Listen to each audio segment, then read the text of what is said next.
जय जगन्नाथ सत्यर पथ चैनल को मु आपण को स्वागत जनाऊँगी।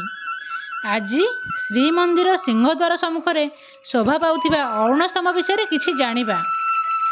पुरी श्रीमंदिर सम्मुखें थिबा अरुण स्तंभटी मूलतः कोणार्क सूर्य मंदिर सम्मुखें थिला। पुराण वर्णना अनुसार अरुण एक पक्षी जे गौड़ बड़ भाई तथा काश्यप और बिनिका पुत्र। अरुण सूर्य सप्त अश्वयुक्त रथर सारथी।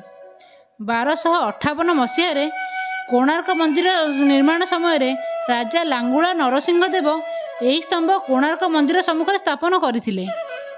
1600 मसीहा परवर्ती समय कोणार्कर पतन होगा सह भग्न और परित्यक्त है। 1798 मसीह ओडिशा गजपति महाराज दिव्यसिंह देव द्वितीय यही स्तंभटी कोणार्करू अपसारण करी पुरी श्रीमंदिर सम्मुखें स्थापन करथिले। वर्तमान पुरी श्रीमंदिर सम्मुखें दृश्यमान थिबा अरुण स्तंभटी उच्चता 34 फुट एवं अनुमान करा जाउछि प्राय 10 फुट माटी तले पोता होइछि। एही स्तंभर व्यास 2 फुट गोलाई 6 फुट 3 इंच। यह 16 पट पाग पालका विशिष्ट। यार शीर्ष रही अरुण मूर्ति। श्रीमंदिर चुनरा सेवक गरुड़ सेवक माने अरुण पूजक। यही स्तंभ एक खंड मुगुनी पत्थर निर्मित। यही जातीय शिला बालेश्वर नीलगिरी मयूरभंज जिले में मिले।